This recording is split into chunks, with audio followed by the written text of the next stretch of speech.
Hey guys, wanted to share two games of 100 card singleton. This first game we'll be playing our four color zoo deck again, and we are playing against Grixis one more time.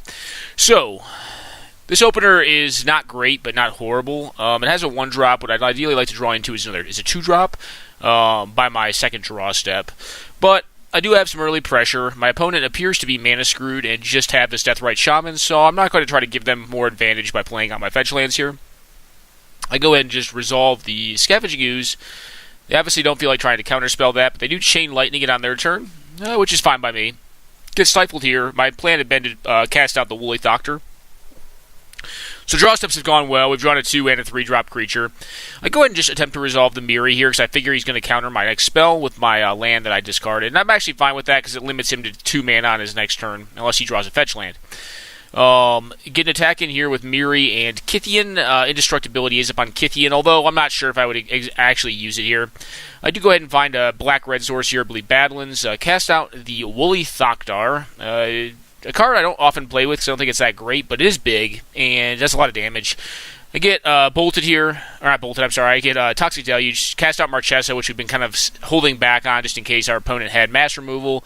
Resolve it, accepting Daze or Force of Will, and just kill our opponent outright there. So, next game.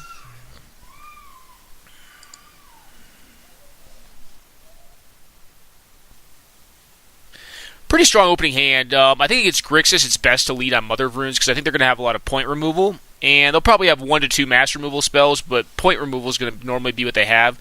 So this forces my opponent to utilize their mana to kill my Mother of Runes on their turn, or allow me to resolve something on the next turn. I opt to just cast out the Scavenging Ooze here. I get Force Spiked, which is fine. I'm not going to attack with my Mother of Runes. I think that would be foolhardy. I figure at some point the Mother of Runes is going to warrant a 2-for-1 out of my opponent. Find a Luxodon Smiter, which is not bad. Go ahead and attempt to fetch here, and our opponent unfortunately gives us some bad news. They have a Shadow of Doubt, which is going to stop this, and also allow them to Ghost Quarter to put us down to 1 land. Not great, but at the same time, I can still resolve this Wild Nacatl, which is a 2-2, and if I draw into some lands, I can Demonic Tutor for a way to get it bigger. I get lucky here, find some land, but unfortunately not the color I need. So I get in there on an attack and figure, hey, my opponent can probably use a burn spell in the Grim Lavamancer to remove the Mother of Runes, which is what they go for. I go to protect it. My opponent goes to Grim Lavamancer it away. So they don't per se lose card advantage here, which stinks, but they do lose some tempo, and they have to eat up some resources in their graveyard. Draw into a Badlands here, which is very strong, so it'll allow me to resolve the Luxodon Smiter this turn. Yeah, and get in a hit of 3 damage. Opponent goes ahead and then Dillion clicks us. Pretty sure they're going to take our Tasigur. I don't know if Tasigur is the right thing to take, though, there. I attack. If they want to double block or block plus do 2 out of their graveyard, they can kill the Smiter. I go ahead and just resolve Souls here. I figure Souls is going to do enough. It's essentially 4 power in the air. And it should effectively tie up my opponent's mana. Snapcaster gets cast here, Shadow of Doubt, which means my Demonic Tutor is now uncastable. But I'm happy that I waited on it because now I know it's uncastable and I'm not going to be able to do it. Alright, so opponent does a bunch of kind of odd blocks there. I'm going to resolve the back half. Bleeding Souls eats a Daze, but I'm actually A-okay with that. Opponent does Toxic Deluge, putting themselves to 3. I cast a Demonic Tutor out. Find Weathered Wayfarer. I figure that's going to allow me to close this game out. At least to get a lot of incremental value. Go ahead and get the Step Links out. And random into a Lightning Bolt, which just wins me the game. So, it always feels like I get lucky with this deck, but maybe I do, but at the same time, the deck only has 33 lands, and although I tend to top deck Siege Rhinos and Lightning Bolts when I have my opponent to 3, the deck tends to often get there. I think that kind of is, I guess I would say, like, a credit to its build and how it's intended to work. I think it's working pretty well that way. Now, it has some clunkers, like Step Links is kind of a clunker, but, it can do 4 damage out of nowhere. It works well with Weathered Wayfarer. Weathered Wayfarer is going to allow us to get a lot of card advantage here, and believe it or not, we're at card parity, despite the opponent having a lot more lands in play. So, that's the benefit of having a 33 land deck. The second game we actually play with Jeskai Tempo, which is a cool deck. Deck I think the last tournament I think I played and I won with it. It's a very fun deck. It's let's call it tempo or aggro control. It doesn't really have a lot of bounce effects. A lot of people equate tempo with bounce, but it's really just a lot of efficient threats and then a lot of good backup plays. So go ahead and get the Stoneforge out. Figure if my opponent wants to remove this, I have Days to protect it. I find the Batter Skull, which is going to be the quickest clock to put on my opponent. And, kind of as the recipe, or as we expected with our recipe for the deck, they cast Electrolyze. We're able to pitch the island back into our hand and give them a significant beating there. Stop a 2-for-1, at the cost of some tempo, but Stoneforge Mystic is a mana efficiency engine. I mean, I'm going to get a 5-drop card for 2 mana. They transmute the Teleria West into, I want to say, just a land. No, Ancestral Visions, which is fine by me. They're on a 4-turn clock. Ancestral Visions, if they don't stop this stuff, will not even stop. Will not come off the stack. So I'm okay with that. At this point, just play out the fetch land and attack for 5. I actually counter this. I just prohibit it, because prohibit's probably not going to get much better, and I still have the Is It Charm to stop anything else on their turn, like a Kolaghan's Command, possibly, or something else. They attempt to cast a Jace the Mind Sculptor. I go for a Volcanic Island here, and just go ahead and Is It Charm this. Oh, I'm sorry, no, I Logic not this. I saved the Is It Charm because Is It Charm can actually deal with the Creeping Tar Pit. So I Logic not there. That's right. That's actually probably more correct. Is It Charm can actually deal with creatures and or can loot if I find another Delve card and I need to build up my Delve really fast. Looting's kind of bad, though, or can deal with something like this. I actually go ahead and Is It Charm the Goblin Rebel Master out of the way, although my opponent made a mistake there and I actually allowed them to. What I should have done is allowed the Goblin Rebel Master to generate a 1/1 token, gain 4 more life off of my Germ token, then kill it at end step, and then on the following turn do what I did, which was Arc Trail them out. It doesn't make a huge amount of difference, although I'd be at 35 life as opposed to 31. But, like I said, not extremely relevant. So, next game here. This hand is on the borderline. Batter Skull is never one you want to have in your hands. It's essentially a mulligan to 6. It does have all its colors, though, and this Enigma Drake is a fine threat. It does fly. It gets huge in this deck. We get Hymned here, lose land, Batter Skull, so Batter Skull not a bad one to lose. I go ahead and just get rid of the Deathrite Shaman.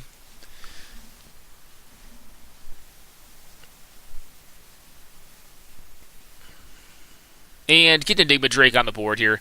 Enigma Drake is a simple 1/4 right now, but as we defend our spells or stop our opponent or disrupt our opponent, it's just going to get larger, which is why I actually think it's really a shockingly good aggro control card.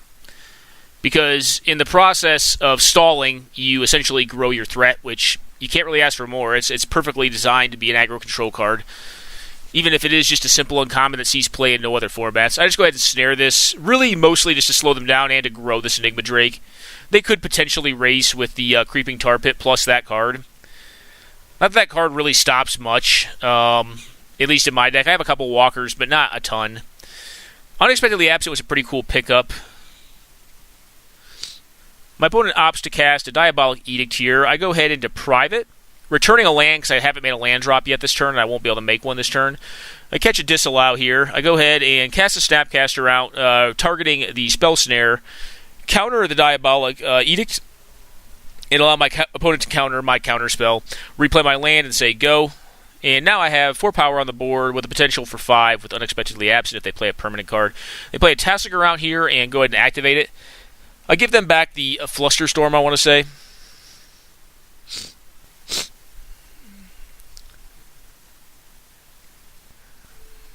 Let's go ahead and put this Tasker back on top and get in for 5. I actually don't mind if they draw that. They're going to have to tap a lot of lands to get it. And I'm going to go ahead and counterspell here, even though I know it's going to eat up their Flusterstorm, because I would prefer to give them Flusterstorm back. I don't really care that the Tasker is resolved, because at this point I kind of have inevitability through tempo, I think. Because they obviously don't have a kill spell for the Drake. Draw land, which is obviously not great, but attack for 4 and put them down to 6, and any instant or sorcery is going to make my Drake likely lethal. Give them back Flusterstorm because it's worthless. Um, and they cast on a Harsh Mentor, which does not frighten me, although it is quite good against the land there. Get in for some damage, and at this point, they're at 1 life, and they need to answer this time now. They're going to go ahead and Tasigur. I just give them back a Grim Lavamancer because it does nothing here. And they can cast it on if they want, but they're going to get hit for lethal in the air. So, pretty cool game. I could have given them back possibly like Snapcaster as well because it's very inefficient. At least it's not going to win them. It's not going to allow them to stop me this turn. But I think Grim was fine there. A couple games against Grixis, and a couple of things I'd say about Grixis. Grixis is one of the harder decks in the format to play, I think. And the reason I say that, well, Grixis is in a weird spot, so I think Grixis is actually a bad deck.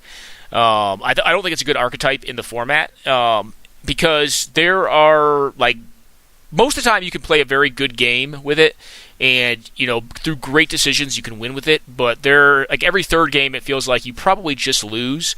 The deck is Frail to Blood Moon, and it has conditional draws. So you have cards like, he has cards like Flusterstorm. I don't run Flusterstorm. You have cards like Hymn to Turek that are kind of situational and depend on the composition of the opponent's deck. And if you draw one too many of those cards against an aggressive style strategy, then you can just lose very easily. Your best mass removal also requires that you take damage, which is obviously it's conditional in nature and when you can use it in the game. And if you draw it too late, then you can just lose, or if you use it and they can burn you out. That's my biggest problem. So Grixis is kind of like a weird deck that, it kind of wants to be aggro control. It's kind of mid-range. I would say it's more of a controlling mid-range build, but it vacillates in the role that it can play. But the issue I have with how its role is identified is the role the deck takes on in 100 card tends to vacillate based on the cards you get, not on the decisions you want to make based on game state, which is where I find the biggest issue with the deck, and why I think it's like one of the more fun decks to play, because it's tricky, and you have to be very careful. But it can also get into positions where it doesn't matter how good a player you are, you just don't have the cards to stop what your opponent's up to.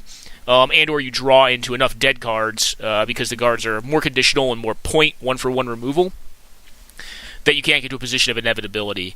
Now, all that said, the other issue I find with the deck is that it has a lot of very powerful one-for-one answers that are great. They're very good cards like Terminate, for instance, or like Go for the Throat, or, even like Fatal Push. All great cards, and there are some that accrue advantage, but if you don't start accruing advantage early, like through cards like Grim Lavamancer, Him, Planeswalker, Tasigur, you tend to get into a position where, you just run out of answers. So the answers need to be, when you play Grixis, the answers need to back up the 2-for-1 advantage cards, because the way the deck wins is very incremental. It doesn't have a sweeping combo flourish where it can just win all right away. You could probably put that in there with something like, I don't know, like Grindstone and Painter. But, it doesn't.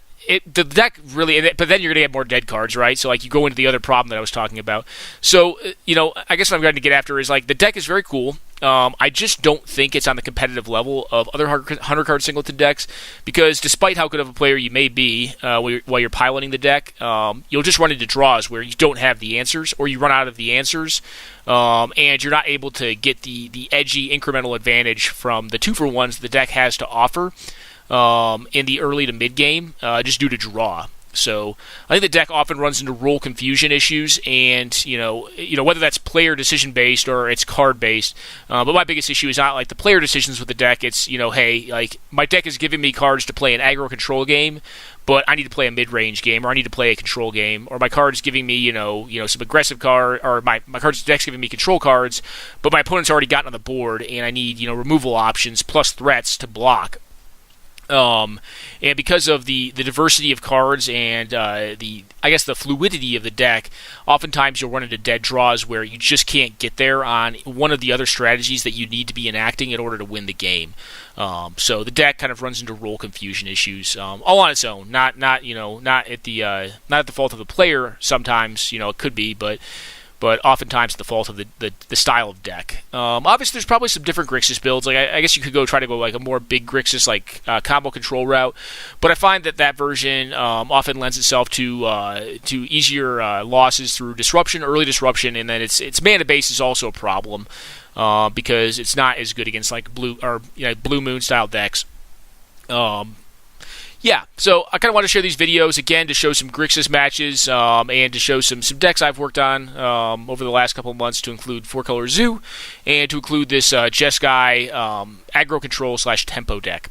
Hope you guys enjoyed, and sorry for the didactic and lengthy explanation on Grixis and 100 card, but it's a template, or I guess an archetype. I think it's in a really weird spot, much like Naya, and much like I'd say like Rug. Where it's not as focused, and due to that lack of coherence in the deck, it can run into some dead draws where, every third game can just feel like you're not playing a game because your deck just can't get there. But all that said, I think it's a very fun deck to play, and if you want a very decision-intensive and skill-intensive deck, I think Grixis is up there as one of the harder decks to play with and win with in the format, because of some of the inherent faults of the deck itself. So hope you guys enjoyed, and take care now, and hope to see you next Saturday for the tournament. Bye.